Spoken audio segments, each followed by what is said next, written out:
another component of the 2 minute reveal was essentially that we got clarification on backwards compatibility, which has been Mm, very, very important discussion point for years now, basically since the Switch 2 was mooted. Would it run your existing library of games or wouldn't it? Now, we kind of thought back in the day that it had to, in the age of the digital library that moves with you across the generations. And we got confirmation of that. In fact, we actually got a little segment in there which has got lots of text, lots mhm. of asterisks, and proper clarification of what's actually going on there. So, basically, this little graphic here reveals that yes, there is backwards compatibility. No, not every game will be supported, but I'll tell you about that at a later date. The physical cartridges and digital purchases are fully compatible with the new machine, which we were hoping for and kind of had to be really. If you've got to be all in basically with a system Hmm. like this. John, what's your reaction to this? It's kind of like a bit of a no-brainer, really. I think the biggest thing for me, or from that graphic, was assuming that is a to-scale representation of the two machines. The Switch 2 really is rather large, but I Yeah. digress. Backwards compatibility. Thoughts? Well, my first thought is relief. Yes. There have been those rumors circulating around, and sometimes there's truth to that stuff. And I was genuinely concerned that they wouldn't go this route, but I think we kind of expected it nonetheless. And thankfully, it's confirmed. The fact that they say not all games are supported or fully compatible, they say, Yeah. does make me wonder about the nature of this. And like, are they? I guess the big question I think we're all asking ourselves is: are they going to allow it to run at the higher clocks and essentially take advantage, leverage the performance of the machine, as is the case with PlayStation 5 and the Xbox consoles? Nintendo traditionally shies away from doing this, unfortunately, but maybe things have changed, and I'm wondering if that plays a role there. We really just don't know yet, but clearly, they have taken this into account. They understand the Switch user base is gigantic, and I feel like not supporting classic Switch games would have been a huge problem for Nintendo going forward, and would have dramatically hurt sales Right. in the long term, or especially. But yeah, just see the thing about this slide that really gets me, like you say, is like the comparison of the two units, assuming that they're to scale. It also kind of highlighted how the way the Joy-Con attached, it looks much more flush in Switch 2 versus Switch Yes. 1 when you see them side by side like this. And it's very interesting. That is a significantly bigger device. But it also made me wonder, so they show two images of a cartridge here, right? Sliding into that slot. And we've kind of wondered about the cartridge stuff as well, since obviously Switch 2 games will be shipping on carts again, which is confirmed here. But what does this mean for what kind of media will the new Switch use in terms of like speed of flash memory, for instance, on these cartridges? And are there any other changes to the cartridge pinout itself? Like, this is still stuff I'm curious about. Will they be Mhm. the exact same shape?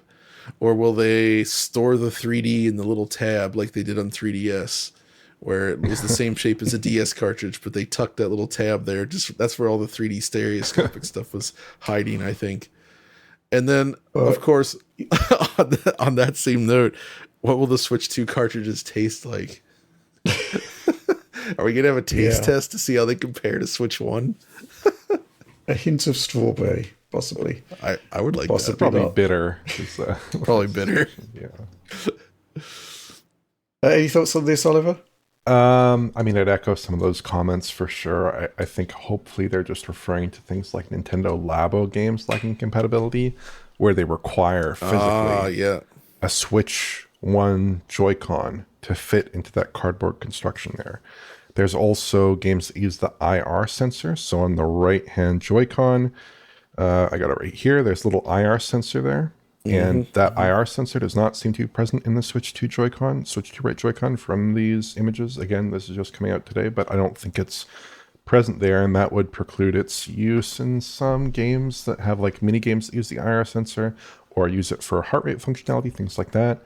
I'd also kind of alternatively hope maybe that if it is a more significant problem, that it ends up being like the PlayStation 5 backwards compatibility, where Mark Cerny somewhat concerningly came out in, I think, March of 2020 and said, we recently took a look at the top 100 PlayStation 4 titles as ranked by playtime, and we're expecting almost all of them to be playable at launch on PlayStation 5, which was All right. slightly awesome. ominous. Certainly, I was of the impression that, okay, it's going to work for like popular games, but unpopular games, it's not necessarily going to be there.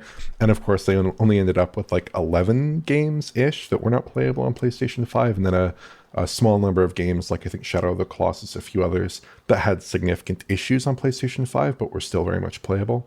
So hopefully it's somewhere in between maybe, but hopefully it's more towards that earlier category where you have games that just require a Switch 1 Joy-Con in some capacity with functionality or a physical presence that is not perfectly replicated by the Switch 2 Joy-Cons. And so that's causing them to lose backwards compatibility in those specific titles, but it doesn't apply broadly as a kind of like software issue. That's what I would hope.